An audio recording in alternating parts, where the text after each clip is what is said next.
ready to unlock some secrets to winning at life. Oh, okay, interesting. Today we're diving into a book that's been guiding people for like almost a century. It's called The Game of Life and How to Play It. Okay. By Florence Scovel Shinn.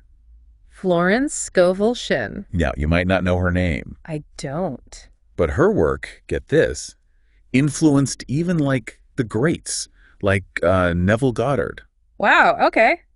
That's pretty impressive. Yeah. So she was doing something right. Exactly. And what's remarkable is how she was already, even back in 1925, she was tapping into like the power of thought. Right. And its connection to our experiences. Yeah. And like she was ahead of her time before New Thought was even, like a buzzword or anything like that. Totally. Like she was, a pioneer in this whole field. Oh. And this book is all about like taking control, not in like a forceful way, right? But by like understanding the rules of the universe, almost like we're all in this grand game, I like that. Yeah. And what's fascinating is how she connects this to the Bible. Right. It's not just about like religious dogma, but like actually seeing those teachings as like a blueprint for how life operates on a spiritual level, Totally. So instead of like battling life, we're like learning how to play it strategically. What does that even mean? To like play life? Well, I mean, it's a great question. Yeah. Imagine a game where your thoughts and your words and your actions, they all have consequences. Oh, okay. Like boomerangs coming back to you. Okay. That's essentially the law of karma. Gotcha. That Shinn kind of builds upon in this book. Okay. It's not about punishment or anything like that. Right. It's about like cause and effect. Okay. So it's not just about luck or random events. Nope. There's like a system at play. There's a system. There are rules to this game we call life. Okay. Yeah. But this is where I always get tripped up. Like if our thoughts are so powerful. Yeah. Why do we often end up with stuff we don't want? Right. Right. Like that doesn't quite. That's where understanding the imaging faculty becomes so key.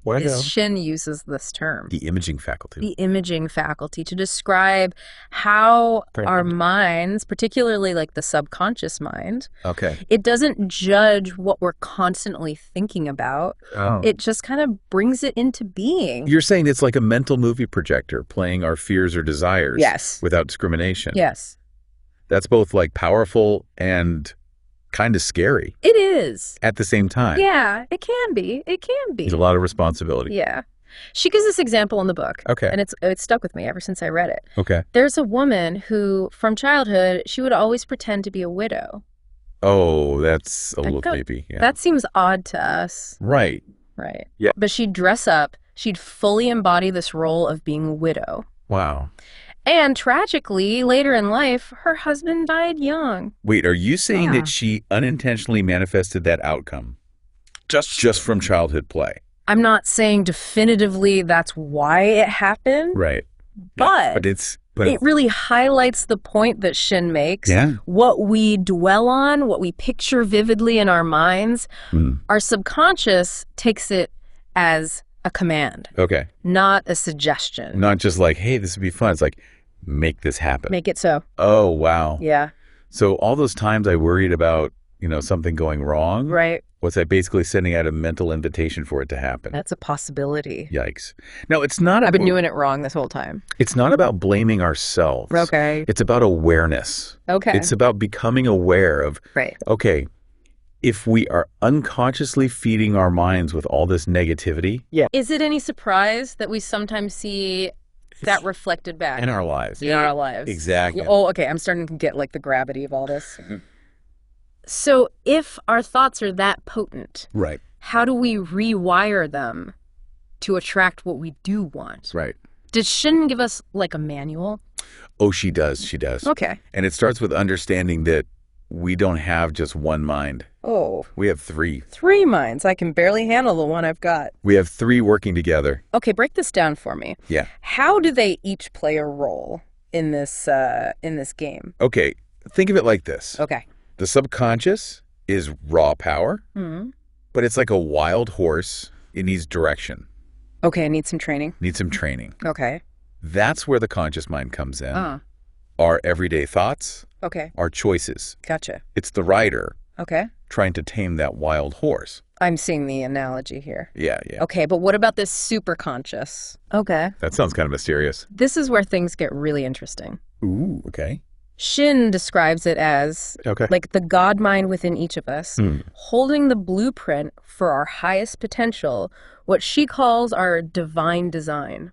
Oh, wow. So it's like the best version of ourselves, like living in perfect alignment with our purpose. Yes. But if it's already like designed, right, why are we struggling to find it? Well, that's the journey, isn't it? Yeah. Yeah. I mean, Shinn's work is all about learning to tap into that super conscious wisdom to bring those like perfect ideas from that realm into our everyday lives. Yeah, I like that. Yeah. Okay, so we've got this like amazing potential just like locked away in our superconscious.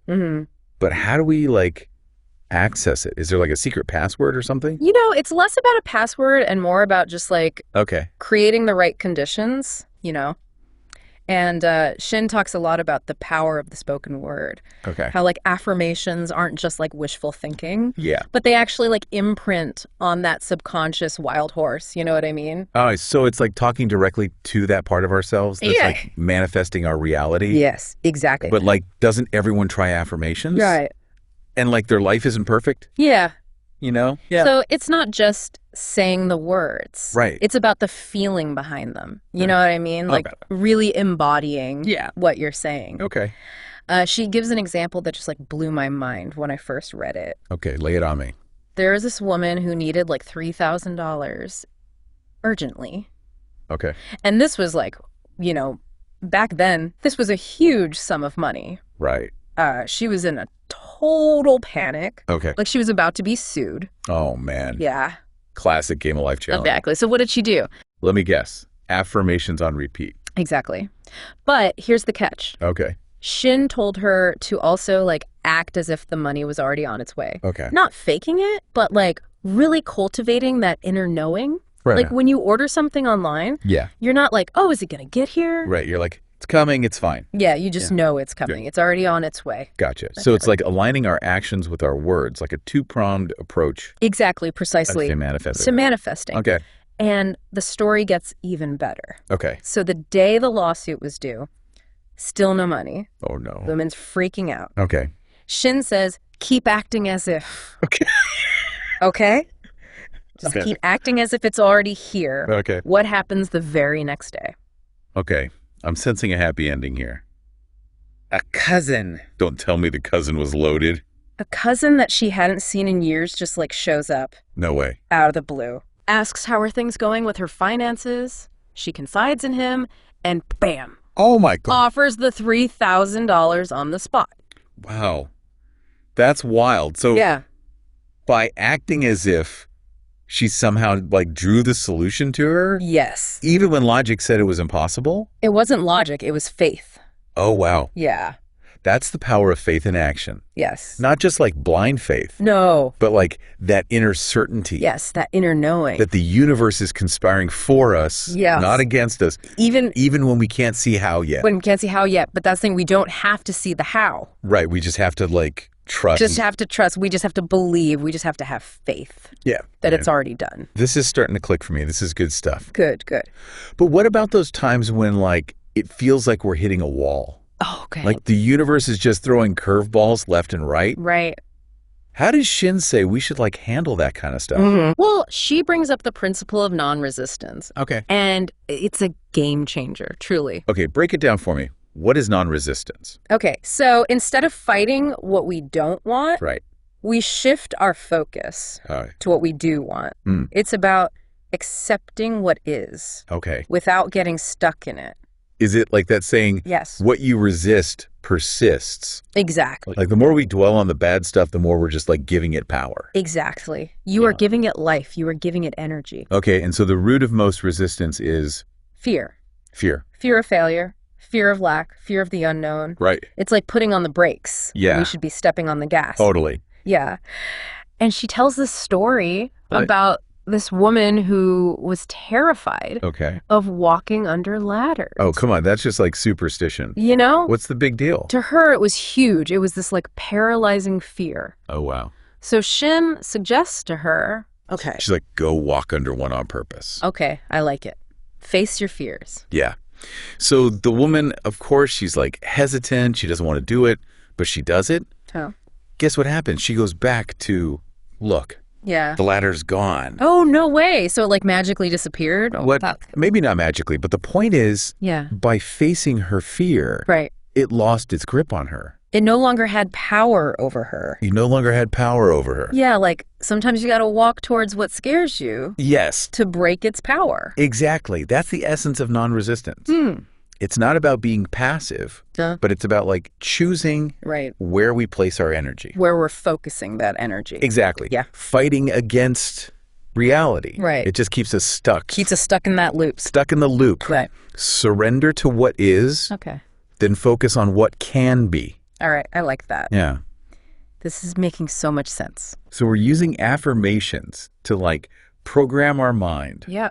We're acting as if to align with our desires. Yes. And we're practicing non-resistance. Yep. To let go of what's holding us back. Yes. Is there anything else to this like winning formula? Well, there's one more ingredient that Shinn emphasizes, and it's the most powerful of all. Okay, what is it? Love. Love. And I don't just mean like romantic love. I mean like, you know. Like a bigger. That universal, unconditional love with a capital L that connects us all. Okay, so we're getting all woo-woo now. Well. How does love factor into the game of life? Like, is this like the secret? Well, Shinn believes that love is the ultimate key to fulfilling those spiritual laws we talked about. You know, it dissolves negativity. Okay. It raises our vibration. Right. It literally makes us magnets. Oh, okay. For good things. Okay, but is it really that simple? Wow. Just like radiate love and everything's good? There's an art to it. Okay. And it starts with shifting our inner state. You know? Okay. She tells the story of this woman who had like a terrible skin condition. Oh, wow. The doctors were baffled. They couldn't figure out what was wrong with her. Okay. Turns out it stemmed from this like intense resentment that she had towards a coworker. Oh. So her negative emotions were literally manifesting in her body. It happens more than we realize. Okay. So Shinn advises her, she says, send this coworker love and blessings. Even though she wanted to like strangle her, probably? Yeah, even though it felt impossible. Right. She did it. Okay. And as she did, her skin started clearing up. Wow. So forgiveness and love are not just like moral high ground. Moral high ground. They're like practical tools for healing and transformation. Exactly. And it's not about condoning bad behavior. It's about freeing ourselves from that negativity. From being stuck in that negativity. Because holding on to that anger, that resentment, it poisons us more than it poisons anyone else. Wow. Okay. Yeah, I can see that. Yeah. Okay. So I'm seeing how love is like more than a feeling. It's like a force. Yes. It's a power. That we can choose to wield. Yes, we can choose. Okay, but how do we know what to do with all this power? Right. Like, what are we even aiming for in this game? Well, that's where intuition comes in. Okay. Which, our gut feeling. Yes. What Shinn calls our inner GPS. It's that gut feeling, that hunch that just tells us what's aligned with our highest good, even if it doesn't make sense logically. So you're talking about like trusting those whispers from our superconscious. Exactly. But how do we know if it's like intuition or just like random thoughts? Well, it takes practice. Yeah. That's the thing. It's a muscle. You got to work it out. You got to work it out. Okay. She gives a great example. This woman just gets this like urge to go to a bakery. Okay, why a bakery? No reason. Just like a random... Just felt like she had to go to a bakery. So she goes and she bumps into someone she'd been meaning to connect with, someone who needed her help. Oh, wow. Yeah. So it wasn't about the pastries? It wasn't about the pastries, no. It was about like trusting that nudge. Trusting that nudge. That led her to the right place. Led her to the right place. At the right time. The right time.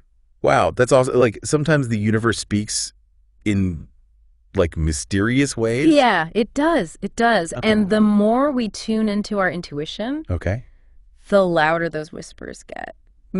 Yeah, it's about learning to trust that inner guidance system. Right. Even if it takes us off the beaten path. Off the beaten path, okay?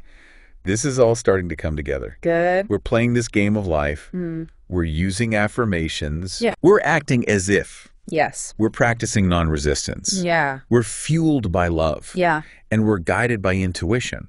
That's the recipe. But there's still one piece missing. Okay. What's our unique role in all of this? How do we find our purpose, our divine design? Right. That's the million-dollar question. That is the million-dollar question, yeah. And Shinn believed that we don't have to figure it all out on our own. We can actually ask for our divine design. Ask who? Ask the universe. Oh. Ask that super conscious to be revealed to us. So it's like a cosmic scavenger hunt. It is. But instead of searching, we're asking for clues. We're asking for clues, exactly. Okay. Yeah, and I like that. It's about staying open to the signs, to those synchronicities, those unexpected opportunities that appear when we're aligned with our true purpose. So it's like all the pieces of the puzzle just start falling into place. They do. When we're finally on the right track. Yeah, because we're in the flow. But what does that actually look like? How do we know when we've found it? So we're playing this game of life. Right. We're using all the tools Florence Scovel Shinn lays out for us. We're doing affirmations. We're acting as if. We're practicing non-resistance. And we're letting love fuel it all. It's a powerful. And our intuition is guiding us. Yeah. But how do we know? Right. We're like on the right track. But that's the thing, right? Yeah. How do we know if we're... What does it feel like to actually like live our divine design? That's the beautiful mystery, isn't it? Yeah. I mean, there's no like one-size-fits-all answer. Right. But Shinn would say it's not so much a destination as it is a feeling. Oh, okay. It's a sense of flow, a sense of ease. Okay. A sense of joy in what you're doing, even when it's challenging. So it's not about everything being like perfect. No. It's more about like feeling aligned. It's about feeling aligned. Like we're finally using our gifts. Yes. Whatever those may be. Yes. It's about tapping into that unique expression of yourself. It's like that aha moment when something just clicks into place. Yes. And you're like, this is what I was meant for. This is it. Yeah. Yeah. But here's the thing. What's that? That aha might happen multiple times throughout life. Oh, absolutely. It can. It can. So it's not about finding like the thing. No. It's about like allowing ourselves to be led. Yes, exactly. To the next thing. To the next thing. And trusting that each step is taking us closer to like that ultimate expression of ourselves. Beautifully said. Thanks. And it takes courage, doesn't it? It does. To like let go of... It takes a lot of courage. What we thought our path was supposed to be. Right. And to embrace the unknown. And to surrender to the unknown. Yeah, but that's where the real growth happens. That's where the magic happens. That's where the juice is. Right. And that's where having those tools that Shinn gives us becomes so crucial, right? Yes. Because even when we're like on the right path, there's still going to be bumps in the road. There will be. Yeah. And there will be challenges. Moments of doubt, fear. Absolutely. Those are part of the journey. Yeah. That's how we learn. That's how we grow. Exactly. And remembering what Shinn says, that fear is just inverted faith. Yes. It's choosing to believe in the negative. Right. Instead of the positive. Yes. It's a choice. So when those doubts creep in, we can use our affirmations. Yeah. To reprogram our minds. Exactly. We can act as if to shift our energy. Yes. And we can practice non-resistance to just like surrender to the flow of life. Surrender to the flow. Yeah. And through it all, we're radiating love. Yes. Not just for ourselves, but for like everyone around us. Yes. And that's the key. That's a powerful combination. It's a powerful combination. And it's not about becoming some kind of like superhuman. Right. It's about tapping into that like innate power. Right. It's already there. That we all have within us. Yeah. We just have to remember it. I love that. Yeah. So as we wrap up this deep dive, what's like the one thing you hope our listeners take away from all this? I hope they remember that they are not just playing this game of life. They are the creators of it. Oh, wow. Each thought, each word, each action, it's a brushstroke on the canvas of their reality. I like that. Yeah. What masterpiece are they choosing to create? That's the question. That's a beautiful image to leave us with. Yeah. And if you're feeling inspired to start painting your own masterpiece, I highly encourage you to pick up The Game of Life and How to Play It. Do it. By Florence Scovel Shinn. Yeah. She's amazing. It's a timeless classic. Yes. Full of wisdom and like practical tools for living the more joyful, abundant, and fulfilling life. Absolutely. And remember, you're not alone on this journey. We are all in this together. We're all in this together, playing our unique roles in this like grand cosmic game. Exactly. So keep exploring. Yeah. Keep playing and keep creating the life of your dreams. Yes. Until next time, happy gaming.